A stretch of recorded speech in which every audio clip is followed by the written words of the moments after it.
Welcome back to Gold Derby. I'm Christopher Rosen. I'm so pleased to be joined by Tom Cross, the Oscar-winning editor, whose latest film is Damien Chazelle's epic drama Babylon. Tom, I'm just a huge fan of this film, and I know you've worked with Damien on Whiplash, and then La La Land, and then First Man. Now this one. I know Damien also had this in mind for a long time. I think before even maybe La La Land. So, when did you guys first discuss this, and how you kind of would approach it, and how did those conversations and how did your previous efforts together kind of culminate with this, let's say? Yeah, I mean, we first started talking about it a little bit right after we finished First Man. I mean, I can remember we were traveling to the Toronto Film Festival with First Man. We were traveling to Washington, D.C., the Air and Space Museum, where we would premiere First Man in IMAX at the Air and Space.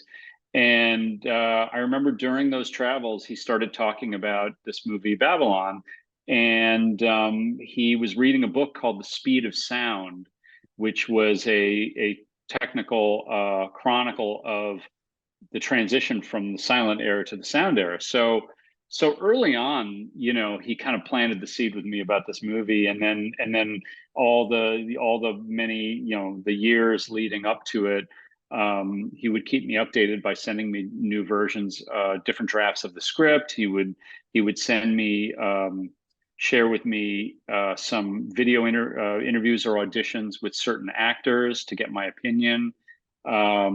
He started sharing a list of reference movies, and that's something he does before every movie, just movies that inspire him. And I try to watch as many of them. If I haven't seen them, I try to watch them just to, they're really for his department heads to get on the same page, So very early on, I was kind of aware of this movie that he wanted to do.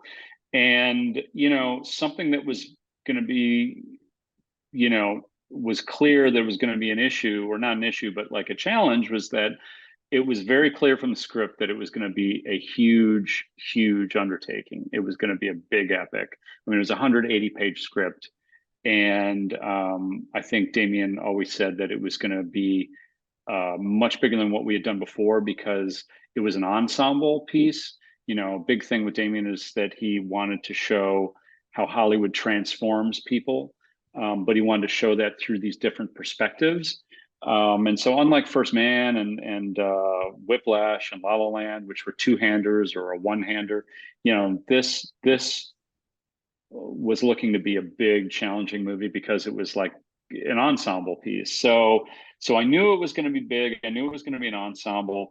I remember looking at the reading the script, which was amazing, but also noting how big it was.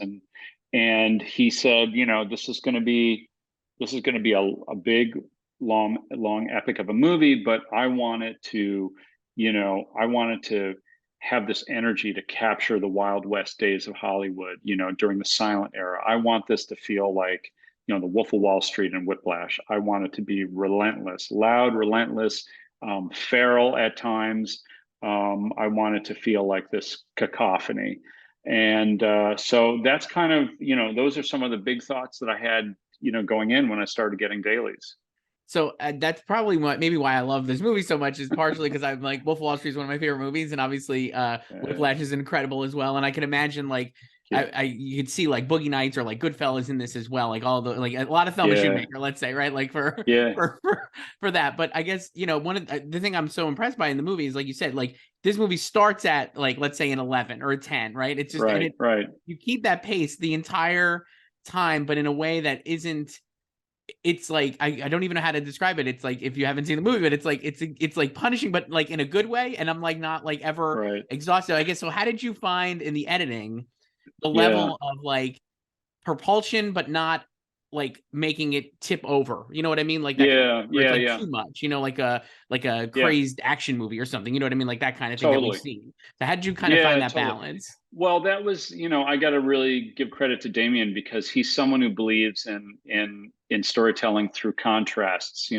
He's a believer in peaks and valleys. And so even though he told me, look, out of the gate, this pre-title sequence, when we talk about a pre-title sequence, when you think of a pre-title sequence, usually it's 3 minutes long or something. Babylon's pre-title sequence is like 31 minutes long. I mean, even though we talk about that pre-title sequence, being like a roller coaster and, and coked up adrenaline and, fast pace, fast rhythm, he always talked about also being able to wanting to bring it down, to silence or almost like nothingness. So, again, that I have to give credit to Damien, because he really wanted to build in these peaks and valleys. And so even though out of the gate it's big and loud and like, bombastic, there's certain points in the story where he wanted to bring it down to zero, to recalibrate the audience. And, a big moment of that is when we get to Nellie's first sound take. So, it was important to have everything that preceded it, especially the scene that precedes it, where Manny goes to see the jazz singer. It was important that crescendo in a certain way, so that when we would definitely be hammered home with this idea of the Wild West days of Hollywood, so that we could really feel the change when we go to the sound era. And so it was important to ramp everything up so that we would make this transition and we would fade in slowly on the soundstage. And we would take our time and be very measured with establishing the soundstage with all the beautiful, production design details, like the microphone hanging, or the sound booth that's elevated, almost like into a godlike position on top of everyone else. I mean, take our time establishing this new place, and also take our time to let the audience feel that, oh wow, for the first time in the movie and at any length, there's no music. This is a scene that, unlike what comes before, it's going to be a scene that's told with silence. That scene, Nellie's first sound take, Damien and I always kind of talked about it as the Whiplash scene, because it always kind of reminded Damien and his producers of the rushing and dragging scene in Whiplash. And in a way, the challenges are very similar, because in the case of Whiplash, it was like, how do you take band practice? How do you make band practice feel like a war movie? Well, in the case of Babylon, it was like, how do you take a man sneezing and amplify that to make it feel like life and death, right?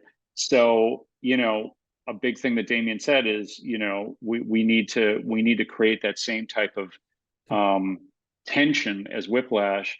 We need to do it through, performances and through the film editing. And so, again, one thing we did that was very similar to Whiplash is, and this is by Damien's design, we really tried to lean into the repetition. That this is, as editors, we often, when we're cutting scenes, I often try to change the rhythm up or change things up, go to a different angle, cut out to a wide. You want to keep it fresh for the audience. Well, Damien knew that the power of this section would be to repeat and be relentless in the repetition. And so every time a take starts, you see the same little preamble. You see the red light and the bell going off. You see the slate boy running in. You see the director cueing, the action. You see Nellie's feet walking, the suitcase going down. This little sequence that we built, Damien knew that there would be power in repeating it, because every time you repeat it, you're kind of creating discomfort with the audience, or that's the idea, is you want to create discomfort. You want them to you want to play around with their expectations a little bit, so that when you repeat it, I think you start thinking, am I going to see, is the take going to bust at the same exact point, or is it going to go longer? And so I got to hand it to Damien for really understanding that as a filmmaker and storyteller, that there is power to repeating, power to creating an editing rhythm and repeating that.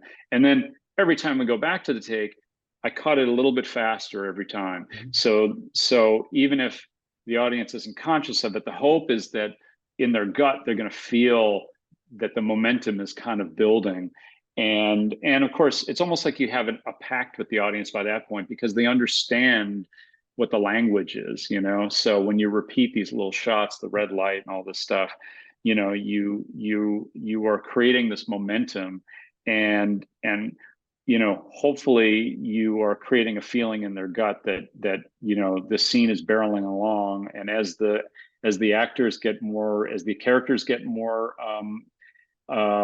manic and crazy and hysterical, hopefully the audience is feeling like you're on this mechanical march toward a very bad outcome. Right. It's incredible. That sequence is unbelievable. And one of the many unbelievable set pieces, I'd say, in this movie. You obviously were talking like you worked with Whiplash and La La Land Yeah, and First Man.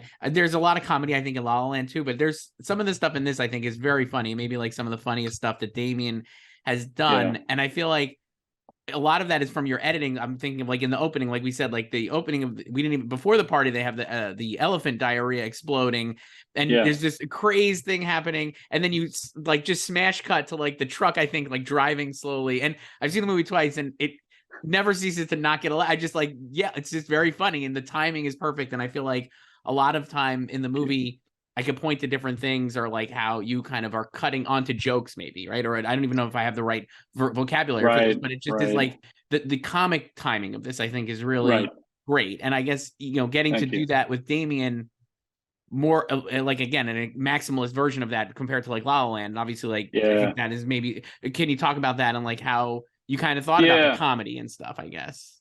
Well, yeah, absolutely. We the comedy part of it was very important, and with Babylon, unlike La La Land and Whiplash, and certainly First Man, most of all, you know, Damien wanted to play a lot of notes very broadly in Babylon. You know, much more. It's much more broad than any of the previous movies, and and you know that was a big part of, I think, you know, Damien's plan for his grand plan for Babylon was to have it be very completist and very maximalist, and that meant that there would be these huge tonal shifts and stylistic shifts. You know, because when we start the movie, it was important to start it really big, you know. So we started with, you know, the side, you know, I mean, one of the early images is the elephant's backside, you know, exploding into the camera. You know, that's about as broad as you can get, you Right. know,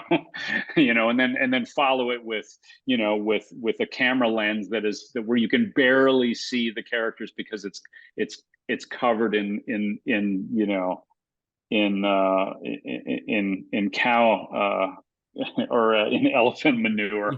Yeah. But I mean, I think, you know, I think a big thing for Damien was to play it broadly and play the comedy light in a way, because the hope was that the audience would get grabbed and invested in a certain way, so that by the time you get to the latter half of the movie and things are, the tone has changed and the characters have changed, and you jump into these emotional moments, or you know, ease into these emotional moments. The hope was that it's almost like the hope was that we would have lulled the audience into a certain place so that they would be ready and maybe surprised to accept certain emotional things that happen. So a great example for me that comes to mind is being introduced to Jack Conrad, being introduced to Brad Pitt's character at the beginning of the movie. We play him really light when he is singing opera in his house and taking his pants off for seemingly no reason and walking out on the balcony. Um, you know, that's played as broad comedy, you know, and he's pontificating about art and cinema, and he gets, you know, he gets stands up on the table and then he falls off the balcony, does that pratfall. I mean, we play that light, and it's meant to be something that is ridiculous and insane and funny. But by the time, you know, we get to the scene with Lady Faye when he encounters her in the in the hotel, you know, by the time he says to her it was the most magical place in the world and meditates on that, he's in a very different place emotionally than he was when he said it's the most magical place in the world to Manny at the beginning of the movie. That was part of Damien's stuff that was important to him. It was part of his goal, was to create a maximalist epic movie that would contain all of those tones, and to really to feel those things. Again, it has to do with peaks and valleys, and it meant that he really wanted to start the movie at a certain place and end it in a very different place. And that actually had to do with how we cut the movie, how we started it. Because normally when I work with Damien, Whiplash, La La Land, First Man, when he and I start working together, he always likes to edit the first or the last scene first. He always likes to go to the end of the movie and edit the climax first. We did that with those three movies. We did it. It was certainly important with Whiplash. And part of it is his feeling is that those last scenes are often the reason he's making the movie. It's kind of an excuse for him to make the movie. And so, his thinking is that we can work on this hard scene first and be happy with it, and then we can feel invigorated, that we got it done, we got this hard part done. But then it also is going to inform how everything that comes before it that leads up to it. Well, on Babylon, we did something different. On Babylon, he said, look, I think we should start, unlike what we usually do, we should start at the beginning, because the beginning is going to be closer in tone with its music-driven scenes, its high energy, its adrenaline and, octane. That's going to be a better roadmap and a better place for us to start. It's better for us to start off this tone, this broad sort of, maximalist tone at the beginning, because that's going to be more indicative of what most of the movie is going to be like, and then we're gonna change from there. Right. And I think you definitely stick that landing. To me, it feels like really great. You mentioned like the ending, the movie ends, spoiler alert, but it's been out, so if you're watching this, but it ends with this incredible moment for the character Manny Torres, played by Diego Calva, where he goes to see Singing in the Rain, and then kind of like have this incredible montage of a lot of different movies throughout history. And I guess I think that sequence is great. I know it's definitely been a talker where people have been like, maybe part of a polarizing response, but I do think it's awesome. And I think the way the choices you made in there are really, I think, really cool as well. And I guess, can you talk about, how you guys found the right, or how you found the right like mix there in that sequence of the montage, basically at the end, like certain choices, like certain movies, like we see Avatar and Jurassic Park and all these different things. It's just like incredible. Right. It's really cool. And I guess, how did you guys talk about that? And like, how much did that tweak as in the process? Yeah, I tweaked quite a bit because it didn't exist on the page. Okay. That was a scene that was completely you're talking about the addendum, or the montage was a scene that we created in the editing room. Wow. And it was Damien's idea. And the reason it came about is because we had this I think beautiful scene that Diego Calva played, that Damien wrote, which was Manny going into the theater and seeing Singing in the Rain, and having a very emotional reaction to something on the screen that the audience is having a very different emotional reaction to. That's what Damien wrote. And when we got down to watching rough cuts of the movie, there was something about the ending that we were left unsatisfied about. It never quite felt as emotional as what we had in our heads and what we had on the page. So Damien and I went back and reread his original script, and we recognized that he wrote it in a way that was very emotional, and it was emotional, but there were things that were missing in what we had on the screen. And so he came up with this idea of going into Manny's head and doing that by way of the movie screen. He came up with that idea as a way to get at the emotion that was already in the script. So a big thing that was important to us about that scene was that it be very experiential. A big inspiration for that scene, as we started creating it in the cutting room, was the Stargate sequence in Stanley Kubrick's 2001 Space Odyssey. Experiential. Damien certainly had things he wanted to say with that sequence. There were agendas, but it was something we had to be very careful about, because again, we always wanted it to remain experiential, somewhat abstract, but experiential. In other words, it was important that it wasn't merely informational. And that really informed what clips we had, what film clips we had, and how we cut them, because we really did not want to have it be a familiar, overly familiar celebration of cinematic clips, like a highlight reel that you might see in a in a theater chain or on a TV channel showing classic movies. We really wanted it. I mean, one of the notes it had to hit was one of elation and celebration, but it again, it was more important that it just be this experience, and that it be somewhat feral and out of control, like the movie, as opposed to something that was almost too clear in its agenda, in which case it would start becoming, too predictable. Mm-hmm. So it was definitely a dance, because we in working with our collaborators, the studio producers, when we showed it to friends and family, we got, it would come as no surprise, we got differing opinions, and some of those opinions had to do with, I don't understand what's happening. I think if you want to say this, you need to say it like this. And these clips, I don't like these clips because I don't recognize a lot of these movies. Why don't you have? I don't understand why why this familiar movie isn't in there, or that. This is more of a classic than that movie.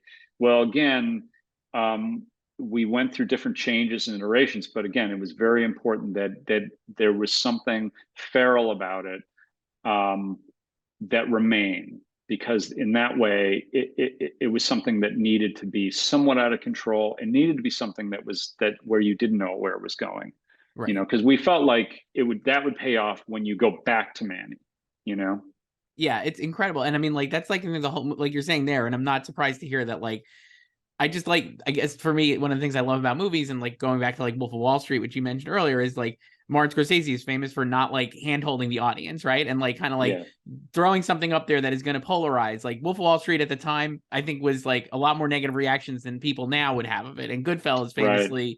Like, I know they had like terrible test screenings of Goodfellas, and like, like the last half hour Goodfellas, where people like revolted against the movie, and now it's considered like the peak of like that kind of filmmaking, right? Like, and it's like, totally.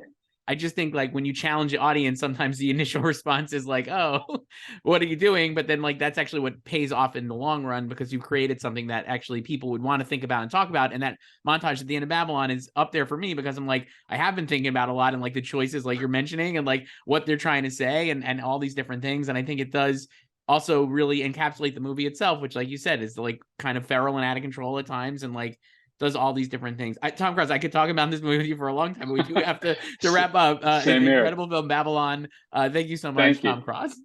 I really appreciate it. Thank you so much. Great talking to you.